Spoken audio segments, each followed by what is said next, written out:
రెచ్చగొట్టే కారం రంగు రుచి ఆచి కారం పొడి.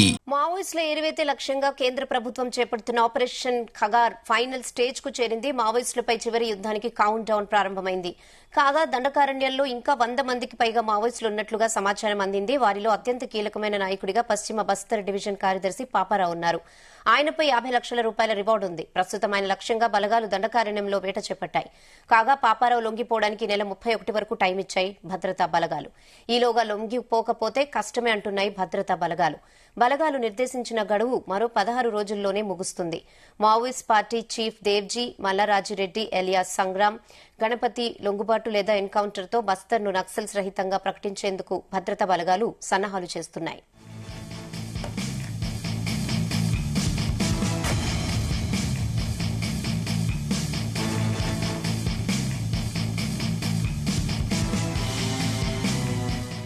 ఇదే విషయంపై మరిన్ని updates chief news coordinator Radhakrishna అందిస్తారు. రాధాకృష్ణ. Good evening Rehana. మావోయిస్టులకు మొత్తంగా కూడా దాదాపు ఆపరేషన్ ఖగార్ పేరుతో మొత్తం మావోయిస్ట్ దేశవ్యాప్తంగా ఉన్నటువంటి మావోయిస్టులను ఏరువేతగా దిశగానే కేంద్రం అదేవిధంగా కేంద్ర బలగాలు వెళ్తున్నాయి. సో ఈ నేపథ్యంలో మొత్తం దేశవ్యాప్తంగా ఇప్పుడు చాలా రాష్ట్రాల్లో దాదాపుగా కేంద్రం అనుకున్న టార్గెట్ రీచ్ అయిందని చెప్పవచ్చు. సో ఇటీవలే మొత్తంగా కూడా ఇటు తెలంగాణ కావచ్చు, ఏపీ, ఈ తెలుగు 2 రాష్ట్రాలకు సంబంధించి ఒకప్పుడు మావోయిస్టులకు కంచుకోటగా ఉండేవి. వాటిని మావోయిస్టు రహిత రాష్ట్రాలకు కూడా కేంద్రం గుర్తించిన పరిస్థితి ఉంది. అయితే మొత్తం ఇటువైపు ఉంటే ఆపరేషన్ ఖగార్తో తమ అనుకున్నట్టుగా టార్గెట్ అంతా నెరవేరుస్తుందని భావిస్తున్నప్పటికీ ఛత్తీస్గఢ్ రాష్ట్రం మాత్రం మావోయిస్టుకు సంబంధించి ఈ ప్రాబల్య నేపథ్యంలో కేంద్రానికి కొంత సవాల్ విరుస్తున్న పరిస్థితి కనబడతా ఉంది. సో ఆ దేశవ్యాప్తంగా అతి త్వరలోనే 2026 మార్చి 31 లోపు ఆపరేషన్ ఖగార్తో పూర్తి స్థాయిలో దేశవ్యాప్తంగా ఈ అంతర్గత తీవ్రవాదం ఏదైతుందో మావోయిస్ట్ పార్టీకి సంబంధించి మావోయిజం ఏదైతుందో దాన్ని పూర్తి స్థాయిలో నిర్మూలిస్తామని చెప్పేసి ఇప్పటికీ కేంద్రం ప్రకటించిన పరిస్థితి ఉంది. సో అమిత్ షా కూడా పదే ఇదే అంశాన్ని చెప్తున్న పరిస్థితి కనబడుతుంది. అయితే ఈ నేపథ్యంలో అన్ని రాష్ట్రాలు ఒక ఎత్తు అయితే ఇప్పుడు ఛత్తీస్గఢ్ రాష్ట్రం మాత్రం కేంద్ర బలగాలకు కేంద్రానికి ఒక పెద్ద సవాల్ విసురుతున్న పరిస్థితి కనబడతా ఉంది.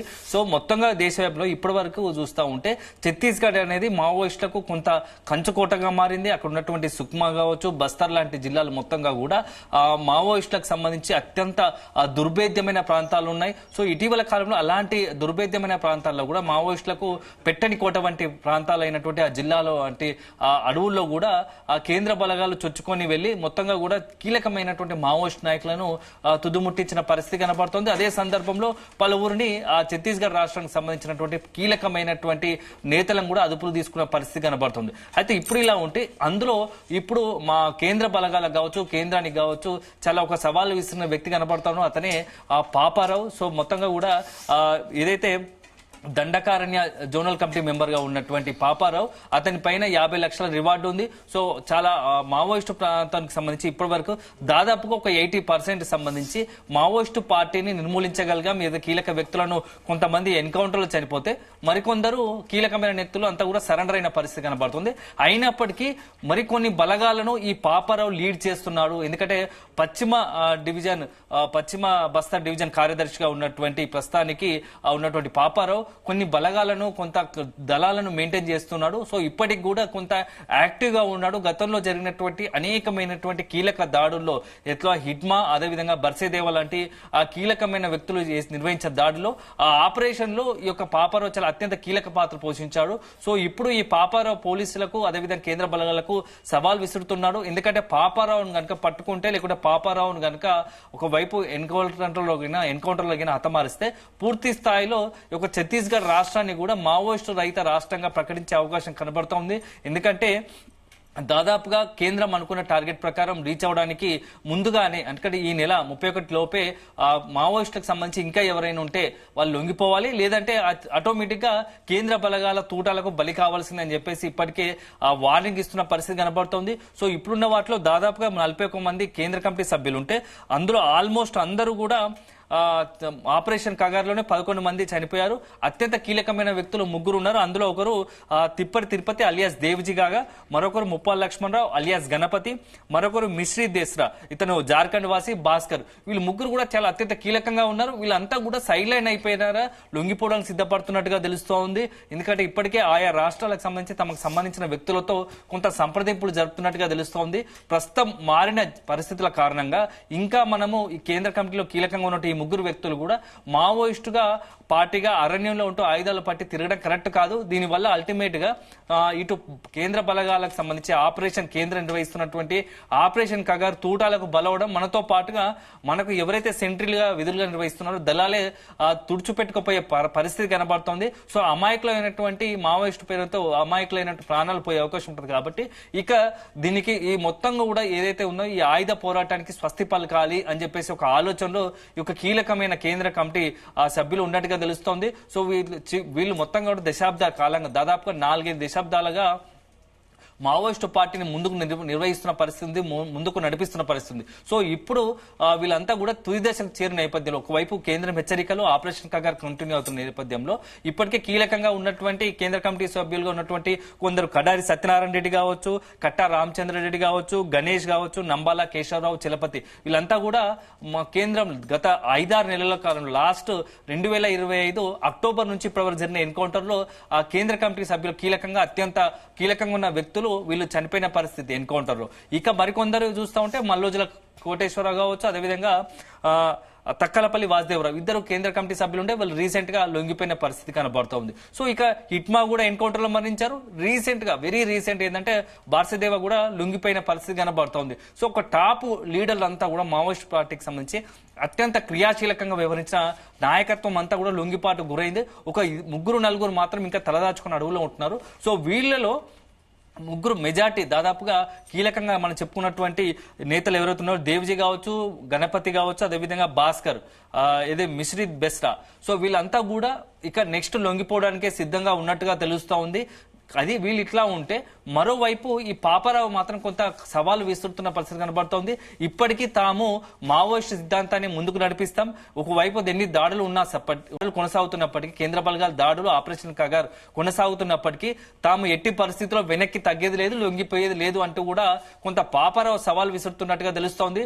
మరికొంతమంది కొత్త ఎవరైతే మావోయిస్ట్ పార్టీలో కొత్త చేరికలు నిర్వహిస్తూ మొత్తం కూడా ప్రతీకార దాడులకు స్కెచ్ గీస్తున్నట్టుగా కూడా కొంత అక్కడ ఉన్నటువంటి ఛత్తీస్గఢ్ రాష్ట్ర ఇంటెలిజెన్స్ కేంద్ర ఇంటెలిజెన్స్ కు కొంత సమాచారం అందింది. ఈ నేపథ్యంలో వాళ్ళు ఈ కేంద్ర బలగాలు కూడా మరింత పూర్తి స్థాయిలో పాపారావు టార్గెట్ గానే దృష్టి పెట్టాలనుకుంటున్నాయి. సో మొత్తంగా ఈ 2-3 రోజుల్లో అత్యంత కీలకమైన ఈ యొక్క మావోయిస్టుకు సంబంధించి అత్యంత కీలకమైన వ్యవహారం నడిచే అవకాశం కనబడతా ఉంది. సో పాపారావుకు సంబంధించి ఎక్కడెక్కడ ఛత్తీస్గఢ్ సంబంధించి పశ్చిమ డివిజన్ బస్తార్లో ఎక్కడెక్కడ తిరుగుతున్నాడో అతనికి సంబంధించిన కదలికలపై పూర్తి స్థాయిలో నిఘా పెట్టి అతనికి ఒక హెచ్చరిక జారీ చేశారు.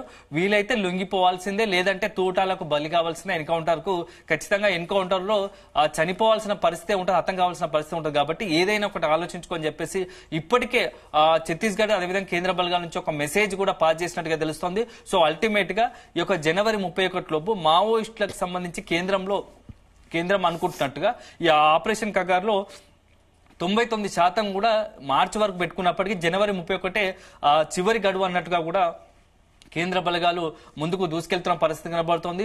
ఛత్తీస్గఢ్ లోని ఈ పశ్చిమ డివిజన్ బస్తాను సుక్మా జిల్లాకు సంబంధించి అణువున గాలింపు చర్యలు చేపడుతున్నట్టుగా తెలుస్తోంది. ఎందుకంటే ఇటీవల కాలంలో చాలా మంది మావోయిస్టు ఛత్తీస్గఢ్ నుంచి అత్యంత కీలకమైన వ్యక్తులంతా కూడా ఇటు తెలంగాణ నుంచి ఇటు ఆంధ్ర సరిహద్దులకు ఏజెన్సీ సరిహద్దులకు వెళ్లారని ఒక సమాచారం అందుతోంది. సో ఈ నేపథ్యంలో గతంలో మనం కొద్ది రోజులకు చూసాం, అక్కడి నుంచి వచ్చినటువంటి హిడ్మా ఎన్కౌంటర్ లో మారేడుమిల్లి అనూహ్యంగా ఎవరు ఊహించినట్టుగా ఆంధ్రప్రదేశ్ లోని మారేడుమిల్లి ఏజెన్సీ ప్రాంతంలో ఎన్కౌంటర్ లో చనిపోవడం పెద్ద ఎత్తున సంచలనంగా మారింది. సో ఈ నేపథ్యంలో ఇప్పుడు పాపారావు కూడా ఇటు తెలంగాణ ఆంధ్ర సరిహద్దుకు సంబంధించి అటవీ ప్రాంతాల్లో ఏదైనా ఉన్నాడా, కొంత ఇటువైపు వస్తున్నాడా అని చెప్పి కదలికలపై నిఘా పెట్టినట్టుగా తెలుస్తోంది. ఎందుకంటే అతనికి సంబంధించినటువంటి పాపారావు సొంత గ్రామము సుక్మా జిల్లా, ఛత్తీస్గఢ్ రాష్ట్రంలోని సుక్మా జిల్లాలోని యొక్క నిమ్మగూడము. సో దీనికి సంబంధించి అది చెర్లకు సంబంధించి తెలంగాణ సంబంధించి భద్రాచలం జిల్లా చెర్లకు అత్యంత దగ్గర సమీపంగా ఉంటుంది, 24 కిలోమీటర్లు ఉంటుంది. కాబట్టి ఏదైనా ఒకవేళ లొంగిపోతే తెలంగాణ పోలీసుల ముందు లొంగిపోవాలి, లేదు అంటే తెలంగాణ ఆంధ్ర సరిహద్దు గుండా ఇతరత్ర ఏజెన్సీ ప్రాంతాల్లో తలదాచుకోవడానికన్నా ఆ బలగాలతో వచ్చి ఉండాలి అని చెప్పేసి కొంత భావిస్తున్నట్టుగా తెలుస్తోంది. ఈ నేపథ్యంలో అతని యొక్క కదలికలపైన పూర్తి స్థాయిలో దృష్టి పెట్టి నిఘా పెట్టి అణువున గాలింపు చర్యలు చేపడుతోంది. సో మొత్తంగా ఇదే కాకుండా ఇక మావోయిస్టు పార్టీకి సంబంధించి వేరే ఇతరత్ర కీలక నాయకులు ఎవరైనా సరే వాళ్ళకు 31 డెడ్ లైన్ పెట్టి ఈ లోపే మీరు ఏదైనా ఒక నిర్ణయం తీసుకోండి, అయితే లొంగిపోవడమా లేకుంటే యథావిధిగానే ఆపరేషన్ కగార్ సంబంధించి ఒక పోలీసు కేంద్ర బలగాల తూటాలను సెర్చ్ ఆపరేషన్ కు సిద్ధంగా ఉండడం అనేది తేల్చుకోవాలని చెప్పేసి కూడా ఇప్పటికే ఒక హెచ్చరిక జారీ చేసిన పరిస్థితి కనబడుతుంది. అయితే దీంట్లో చాలా ఆసక్తికర అంశం ఏంటంటే ఇప్పటి వరకు దాదాపుగా 52 మంది మావోయిస్టులకు సంబంధించి తెలంగాణ రాష్ట్రానికి సంబంధించి ముఖ్యంగా తెలంగాణ రాష్ట్రానికి 52 మంది మావోయిస్టులకు సంబంధించి ఒక పూర్తి స్థాయి డాటా ఉంది. అందులో 17 మంది ఆచూకీ కనబడ్డప్పటికీ 17 మంది ఆచూకీ దొరికినప్పటికీ మరొక 35 మంది మావోయిస్టులకు సంబంధించి ఆచూకీ లేకపోవడం కొంత సంచలనంగా మారుతుంది. ఈ యొక్క 35 మంది ఎక్కడికి వెళ్లారు, నిజంగానే వీళ్ళు అజ్ఞాతంలోకి వెళ్లారా, తలదాచుకున్నారా, లేకుంటే ఇతరత్ర ఎన్కౌంటర్లు ఏమైనా చనిపోయారా, వీళ్ళకి సంబంధించి ఆచూకీ ఏమైంది? ఒకవైపు జనజీవన స్రవంతిలో కీలక నాయకులు కలుస్తా ఉంటే సరెండర్ అవుతుంటే ఈ 35 మంది ఎటుగా వెళ్లారనే దానిపైన కూడా ఇటు పోలీసులు ఆయా రాష్ట్రాలకు సంబంధించినటువంటి తెలంగాణ రాష్ట్రంతో పాటు కేంద్ర ఇంటెలిజెన్స్ కూడా కొంత ఆరాధిసే ప్రయత్నం చేస్తున్నాయి. ఎందుకంటే 35 మంది అత్యంత కీలకమైన వ్యక్తులుగా ఉన్నట్టున్నారు. వీళ్ళు కనుక అట్లాగే వదిలేస్తే భవిష్యత్తులో మరొకసారి ఈ యొక్క మావోయిస్టు సంబంధించి పార్టీని పెంచి పోషించే అవకాశం ఉంటుంది, కొత్త దళాలను ఏర్పాటు చేసే అవకాశం ఉంటుంది. కాబట్టి మరొకసారి ఆ అవకాశం ఇవ్వద్దని ఒక ఉద్దేశంతో ఇటు కేంద్రం కావచ్చు, రాష్ట్ర పోలీస్ శాఖ కూడా చాలా క్రియాశీలకంగా చాలా అత్యంత కీలకంగా వీటిని మొత్తం కూడా వీళ్ళ సమాచారాన్ని సేకరించి వీళ్ళు ఎక్కడ ఉంటున్నారో వీళ్ళ యొక్క సమాచారాన్ని సేకరించే పనిలో పడుతున్నారు. సో అల్టిమేట్ గా ఇప్పుడున్న పరిస్థితుల్లో గత 5-6 నెలల కాలంలో చూసుకుంటే మావోయిస్టు పార్టీకి పెద్ద ఎదురు దెబ్బలు తగులుతూ వస్తున్నాయి. అత్యంత కీలకమైన నాయకులు ఎన్కౌంటర్లో చనిపోవడం, అదే సందర్భంలో కీలకమైన వ్యక్తులు లొంగిపోవడం చూస్తూ ఉంటే ఇక మావోయిస్టు పార్టీ కోలుకోలేని పరిస్థితికి చేరింది. ఎందుకంటే దేశంలోనూ అత్యంత ఏదైతే మావోయిస్టులకు కంచుకోటగా ఉన్నటువంటి ఛత్తీస్గఢ్ లోనే ఇటీవల కాలంలో వరుస పెద్ద ఎత్తున ఎన్కౌంటర్లు జరిగి 100 మందికి పైగా దాదాపు సుమారు 60 నుంచి 70 ఎన్కౌంటర్లు జరిగితే ఈ యొక్క 6 నెలల కాలంలో దాంట్లో 300 నుంచి 400 మంది మావోయిస్టులు చనిపోయిన పరిస్థితి ఉంది. ఏకకాలంలో కొన్నిసార్లు దళంతో పాటు మొత్తంగా 40-50 మంది మావోయిస్టులు కూడా చనిపోయిన పరిస్థితి రీసెంట్ గా ఆపరేషన్ కగార్ చేపట్టిన తర్వాత జరుగుతున్న పరిస్థితి కనబడుతుంది. ఈ నేపథ్యంలో ఇప్పుడు ఇక చాలా మందిని మనసును మార్చడానికి మావోయిస్ట్ అగ్రనాయకులకు సంబంధించి అగ్రనాయకులుగా ఉంటున్నటువంటి వారి ఆలోచన మారడానికి కారణం కూడా ఈ యొక్క ఎన్కౌంటర్లతో దాదాపుగా 40-50 మంది చనిపోతుండడంతో కళ్ళ ముందే క్యాడర్ అంతా కూడా తూటాలకు బలి అవుతుండడంతో ఇది సరైన విధానం కాదు. ఎందుకంటే ఇప్పుడున్న పరిస్థితులు మారాయి, జనరేషన్ మారింది.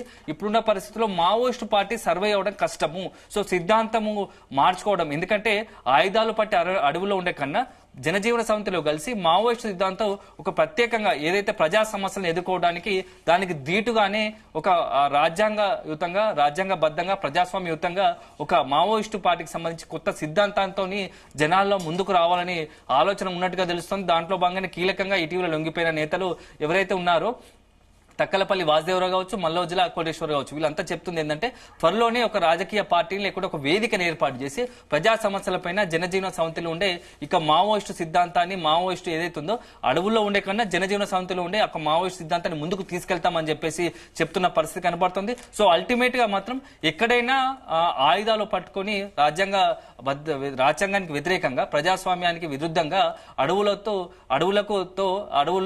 తుపాకులు పట్టుకొని తిరగడం మాత్రం ఎక్కడ కూడా ఏ రాష్ట్రం ఏ రాజ్యం కూడా ఒప్పుకోదు. అల్టిమేట్ గా దీనికి సంబంధించి కేంద్రం ఇప్పటికే పూర్తి స్థాయిలో వార్నింగ్ ఇస్తున్న నేపథ్యంలో ఇక నెక్స్ట్ మావోయిస్ట్ పార్టీ కూడా చివరిగా ఇక తమ ఆయుధాలు అప్పజెప్పి లొంగిపోయే పరిస్థితి కనబడుతుంది. సో అటువైపుగానే అడుగులు పడతాయని అంతా కూడా కేంద్రం భావిస్తుంది. సో అల్టిమేట్ గా ఇక జనవరి 31 లోపు ఏం జరుగుతుంది, నిజంగానే కేంద్రం అనుకుంటున్నట్టుగా ఆపరేషన్ కగారు ఏదైతే ఉందో మార్చి 2026 వరకు పూర్తి స్థాయిలో సక్సెస్ఫుల్ గా విజయవంతంగా ఆపరేషన్ కగారు ముగిస్తుందా, లేదంటే మావోయిస్టులే మొత్తం కూడా ఆపరేషన్ కగారు తప్పించుకొని కూడా కొత్తగా మళ్ళొకసారి రిక్రూట్మెంట్లు చేసుకుని ఏజెన్సీ ప్రాంతాల్లో యువతను పెద్ద ఎత్తున మావోయిస్ట్ పార్టీలోకి చేర్చుకొని మరొకసారి పార్టీని పెద్ద ఎత్తున విస్తరిస్తారా అనేది మాత్రం మనము వేచి చూడాల్సి ఉంటుంది. Rehana. Okay Radhakrishna, thanks for the updates.